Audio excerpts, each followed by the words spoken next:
Hello my friends and welcome back to my channel. Today I am going to talk to you about avoiding infodumps in your writing. But before we get started, be sure to subscribe to my channel and ring that bell to be notified of when I post new videos. Hint: noon Atlantic Canada time on Thursdays.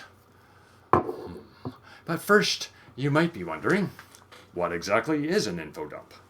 Well, an infodump is when the author, as in you, gives all kinds of background information, world-building details, and other historical stuff all at once. It is done in an unnatural way that interrupts the narrative flow. Something like a paragraph or page or more that stops right in the middle of the action to explain a character's backstory or the history of a fantasy or science fiction world. Like, let's say you're writing an action story and you're in the middle of a car chase. Probably not the time to have your character start thinking about his recent divorce or his past history as a race car driver, which is how he knows how to drive so fast. So, how do we avoid infodumps? Let's go to the think tank, shall we?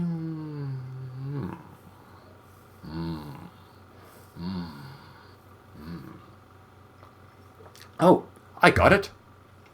Number 1. Show don't tell. Well, if you've been writing for a month or week or even less, you've no doubt heard this term. I'll do a separate video in the future along with a review on a book about that. But you don't want to have a whole page or something like that explaining a situation. Like, let's say, imagine if you're writing a science fiction story and the ship has something go wrong with the faster-than-light propulsion system.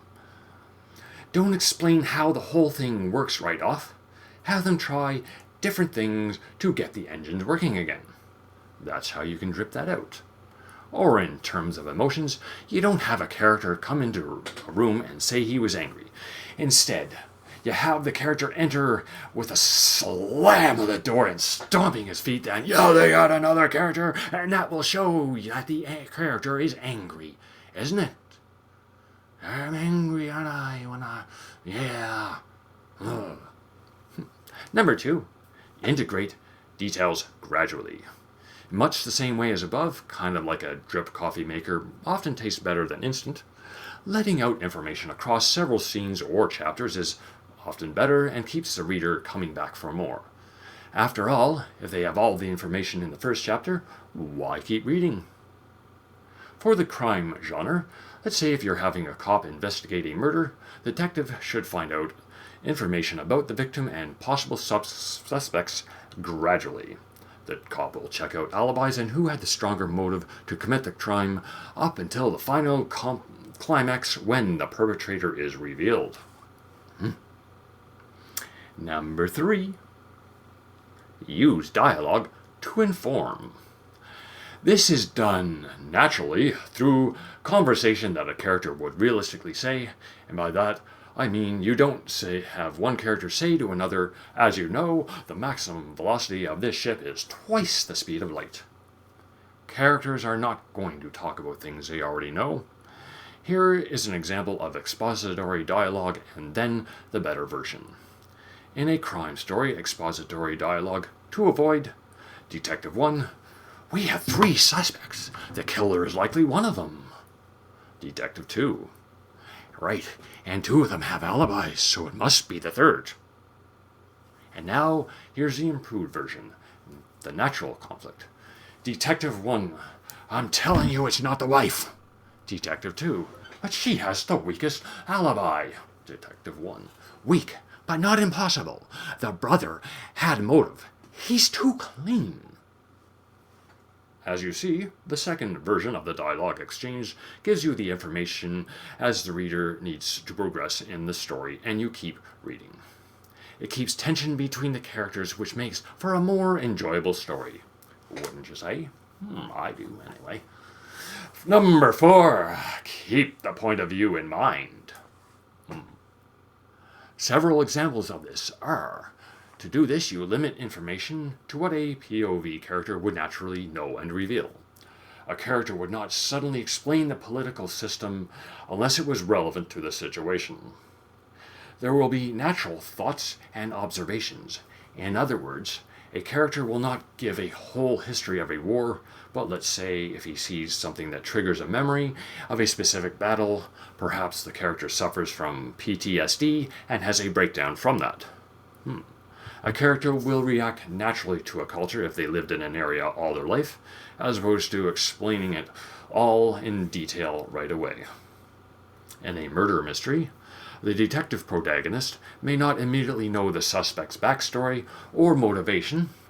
You'll let the detective and thus the reader discover these details through the investigation rather than dumping it all up front. And you can filter world building through a character's experience. Like, let's say in a dystopian story, a character might see some propaganda and then show their character's reaction to it. As in, well, that's a load of bunk. If they are anti-government, or if they're pro-government, the government is so good to its citizens. You can also vary the POV for strategic world building. This is because one character might be more knowledgeable about things than the other. Like, for example, if you're writing a story about cats being the main character, an older cat might give lectures to a younger cat, such as this. Now, this is how you whip your servant humans into line. If you want attention, you smack one in the head, even if it's 2 a.m. and your servant is sleeping. Of course, cats are like that. We all know that, don't we? Number 5, focus on what's relevant to the scene.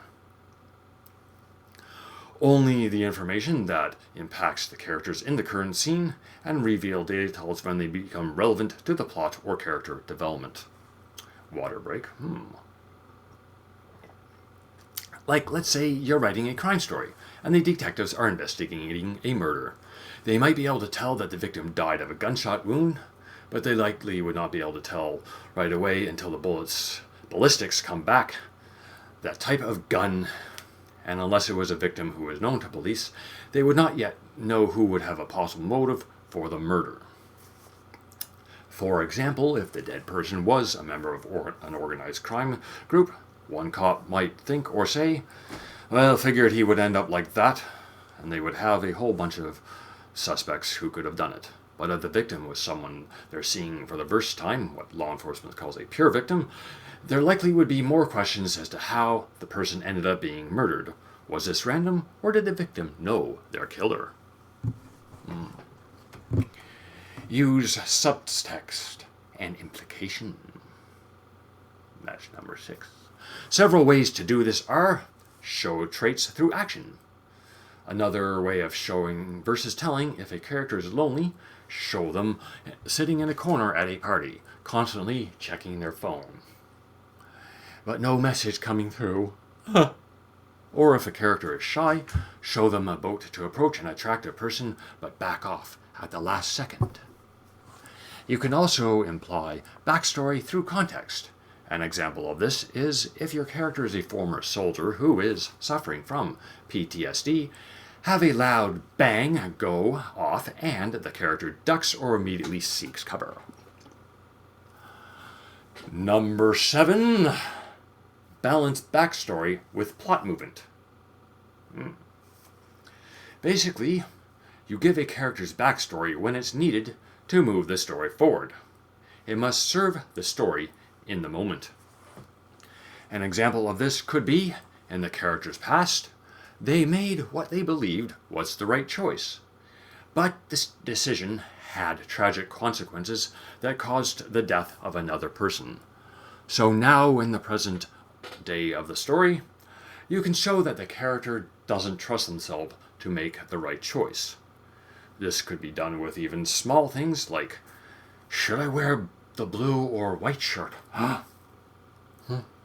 And then even bigger decisions, such as should they take a job in another city and uproot their life.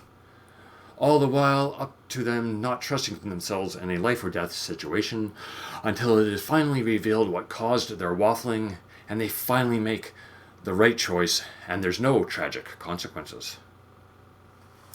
Number 8, engage the senses. It was smelly. It was beautiful. It was luscious. It was loud. It was gross. Really not engaging, is it? So you try this instead. She cringed and covered her mouth and nose as she turned away from the disheveled man.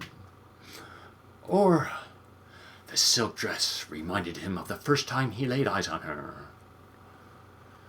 Also, she spat out the sandwich before it made her lose the rest of her meal. He covered his ears and fell to the ground. She ran her hand over the gown and gushed. Those are some examples of how to engage the senses. You think of how else it could be done. Number 9, trust your readers. Your readers are smarter than you think. They will be able to fill in the gaps of the clues as you give them. And finally, number 10, revise and trim. Generally, first drafts are for vomiting out the words and the screen. It's okay to have expository dialogue writing in early drafts, but as you revise, ask the reader, does it really need to know this information right now? Or would it be better to have it later in the story where it would be more dramatic? So there you have it, my friends, my 10 tips on avoiding infodumps in your story. Don't forget to subscribe to my channel for more writerly advice to help you on your own writer journey, and slap that like button and ring that bell to be notified when I post new videos on Thursdays. Finally, if you are so inclined, subscribe to my newsletter where you will receive a free short story. The link is in the description. Have a great day and a great week. So long.